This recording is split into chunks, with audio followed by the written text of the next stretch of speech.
nadiskubre ko yung best price action strategy sa Forex. Huwag mong sasabihin na sa atin lang to. Left a star glowing in your eyes when I'm not awake. Welcome back sa ating channel. Morning, good afternoon, good evening. Ngayon, pag-uusapan natin yung best price action strategy trading in the Forex market. To the video. Ilalagay ko muna kayo sa context kasi ang trading the forex or yung pagte-trade ko sa forex, yung strategy ko po is tinatawag nating price action. Okay, maraming strategy kasi na meron sa forex market. Okay, merong smart money concepts, pattern trading, okay, indicator based. Okay, meron mga trend line, support and resistance, supply and demand zones, okay, maraming mga patterns pa, mga harmonics, okay, Elliott waves, etc., etc. And yun nga po yung strategy ko for the past 3 years na nagtitrade is yung price action, meaning nire-read ko lang yung price through candlestick and kung ano yung pinaka-logic niya. Kung titingnan natin dito, konti lang yung mga indicators na nandito sa aking charts. Okay, so very clean lang. So hindi siya indicator based.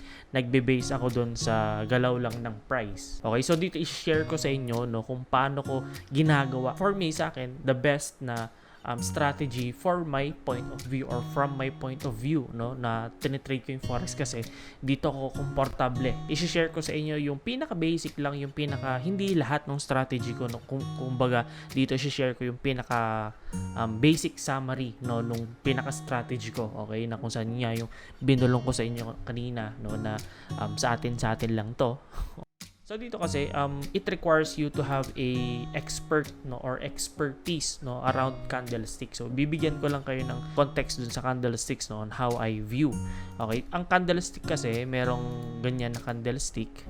Okay, and then merong mga candlestick na ganito lang. Dito kasi itong candlestick na ganito, these are what we call momentum candles. Ibig sabihin, kapag nakakita ka ng mga ganyan na kandila, okay, yung mga ganito na kandila, yung mga full body, yung konti lang yung mga wicks niya, okay, yung titingnan natin, ganyan lang yung wick niya, ganyan lang, konti lang, pero malaki yung body nung kandila na yun. Ibig sabihin, yung mga kandila na ganito is tinatawag natin mga momentum candles. Ibig sabihin, malakas yung pressure ng buyers and sellers sa mga kandila na yan. Dito naman, sa kandila na ganito, these are small momentum candles. Ibig sabihin, kapag nakakita ka ng ganito, ng mga kandila sa market, yung mga malilit yung body niya, okay, ibig sabihin, konti lang yung momentum niya coming from this, kunwari ganyan, tapos sumunod ay ganito yung kandila. Ibig sabihin, yung momentum ng buyers and sellers in this particular candle is mahina, yung mga momentum dito sa mga kandila na to. Ganun lang yung context na ibibigay natin. Okay? Kasi yun nga,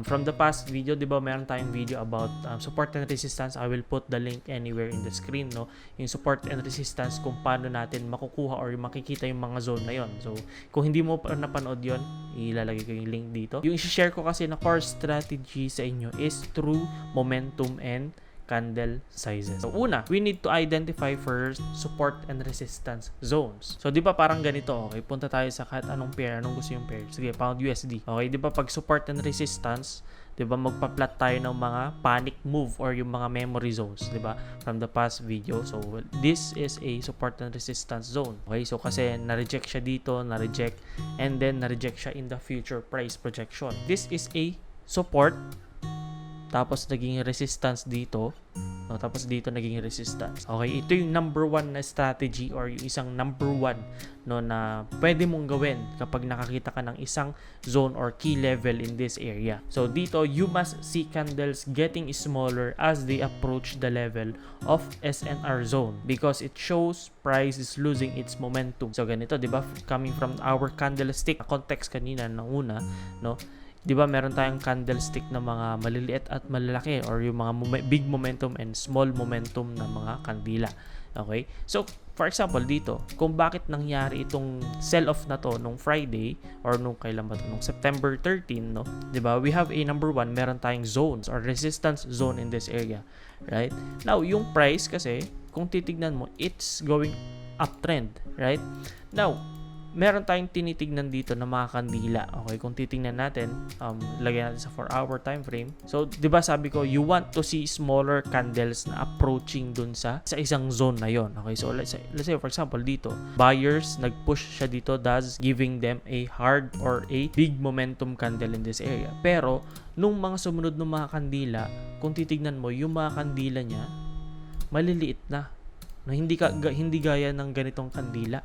No, so ibig sabihin, something is telling you na yung price approaching this zone is losing its momentum. So for example, ganito. Okay, ang nangyayari kasi dito, if you are in the buy, no, tapos nakita mo yung resistance zone na yan, ibig sabihin, yung mga ganito, kung bakit nagkakaroon ng maliliit na mga momentum na kandila is because dito, nagtitake profit na sila dito.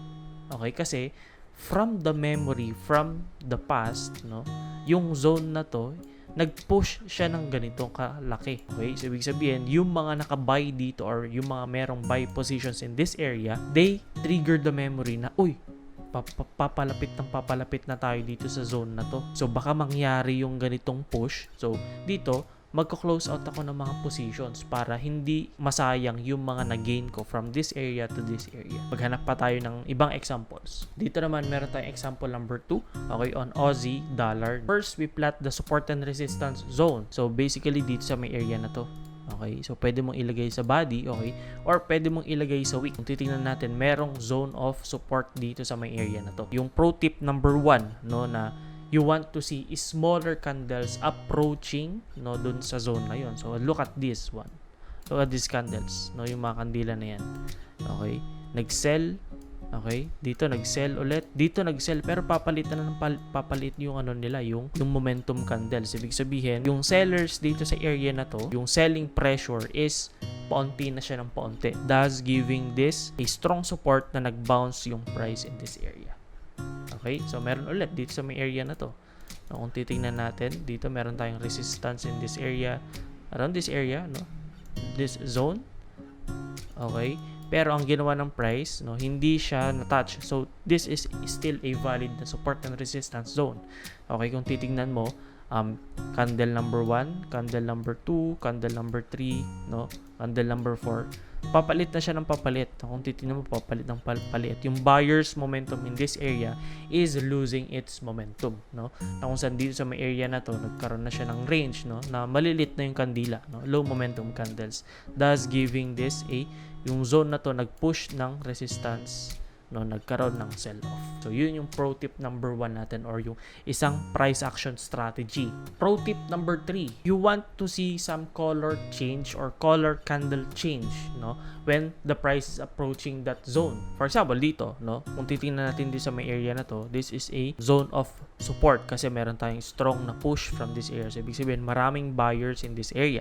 Right? Projecting to the future, no, meron tayong support zone, no, meron tayong mga small candles reaching that zone.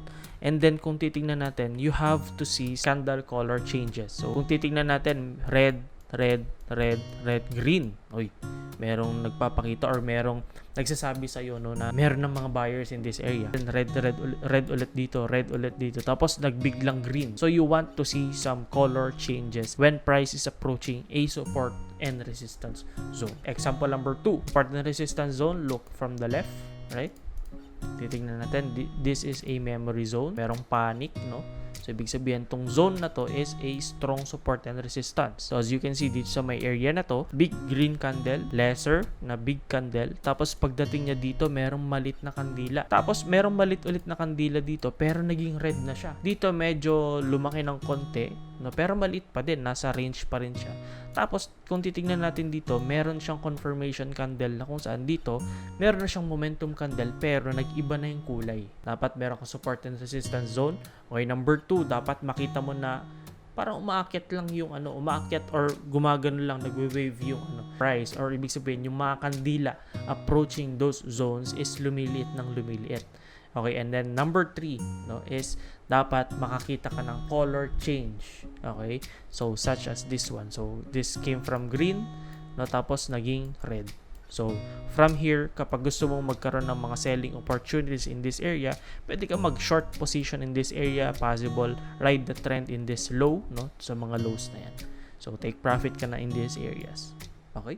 Since naturo ko na sa inyo yung pinaka-core strategy kung saan dito kasi kapag ka ginagawa mo yung strategy na yun, kailangan ng madaming patience. No, kailangan mo mag-antay. Dito sa mga areas kasi na to, medyo nagiging impatient ka dito sa mga areas na to. Lalo na sa areas na to pag nagkakaroon ng mga ranges. Kailangan mo talaga ng matinding patience pag nagtitrade ka. Pag ganito yung strategy na gagawin mo. Pero it will have or it will give you a high return or high reward from this core strategy.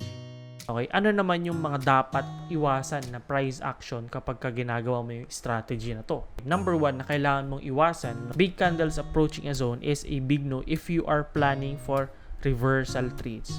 If you see price is not slowing down, there is a high chance that it will break right through that zone. So example, ganito siya. Okay? So dito meron ako na plot na support and resistance zone in this area kasi nagkaroon ng rejection na malakas. Okay? Pero kung titignan natin yung buyers na momentum or yung mga kandila ng mga buyers in this area, kung titignan natin, hindi siya lumiliit, no? Kung saan dito sa may area na to, meron pang malakas na buyers candle in this area. Let's say for example, meron ka nang na-plot na zone. Tapos hindi mo nakita na lumiliit yung mga momentum ng kandila or hindi lumiliit yung mga kandila approaching that zone. Most likely, merong high chance na hindi magre-reverse from this area. Hindi siya maggaganon. Merong chance, may high chance na mabubutas niya yung resistance zone na yan. Okay, in this case, yung ginawa ng price is nag-consolidate lang siya ng konti, nag-pause lang siya ng konti, tapos binasag na niya. Nag-break out yung price from that zone. Example number 2, then meron tayong support dito sa may area na to. Now, ang nangyari, meron tayong red candle, meron tayong red candle in this area.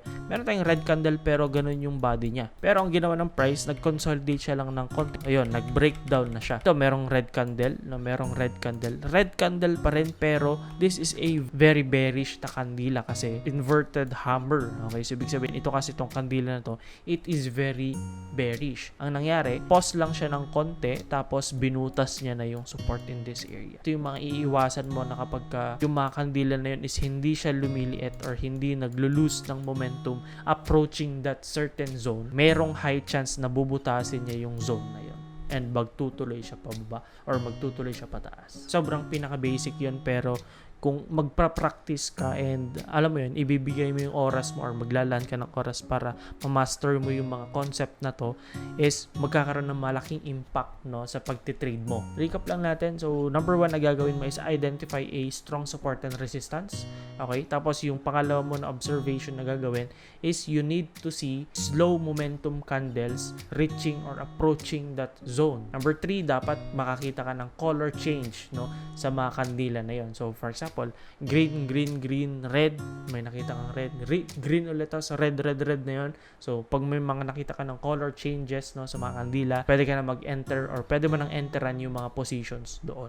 And number 4 is you need to wait. Basic steps na yon para alam mo yon, yung timing, yung pagta-time mo doon sa market is on point. Yung mga dapat mong iwasan sa paggamit ng strategy na to. Pag nakita mo yung price, hindi siya bumabagal approaching that zone, merong high chance na magtutuloy siya at mabubutas niya yung zone na yon. May high chance na magbe-breakout or magbe-breakdown doon sa price na yon. Okay? To summary all that, trading is not hard if you know what you are looking for. Okay, na yun, iiwan ko sa inyo is trading is not guessing game. If nag-uumpisa ka pa lang sa trading, be reactive and not proactive kasi we always wait for the price. Okay? So yun, lagi mo lang tatandaan na yun. Huwag ka maging proactive. Dapat maging reactive. Ang reactive kasi, yung reactive na term, it's more on a conservative side na kung saan tumitingin tayo or nag-aantay tayo ng confirmation from the market. While yung proactive kasi, parang ina-anticipate mo siya. So, yung proactive is still very good kasi if you are on the advanced level na or let's say sabihin natin medyo matagal ka na sa market, pwede yung ganun kasi time and time again, nakikita mo yung mga moves na nangyayari and you have a broad na forecasted na pair or forecasted na move kapag nakita mo yung certain na pattern na nangyayari na ganun. Okay? Pero right now, if you are newbie in the market, be reactive active. Okay, dapat inaantay mo or dapat nasa conservative side ka pa rin. Share ko dito sa inyo, okay, pinaka-basic lang no ng price action strategy ko no on trading the markets. Ako naniniwala kapag ka pina-part-time mo itong trading, pag pina-part-time mo itong trading, ang ibibigay lang niya sa iyo is part-time lang din na pera or part-time na profits.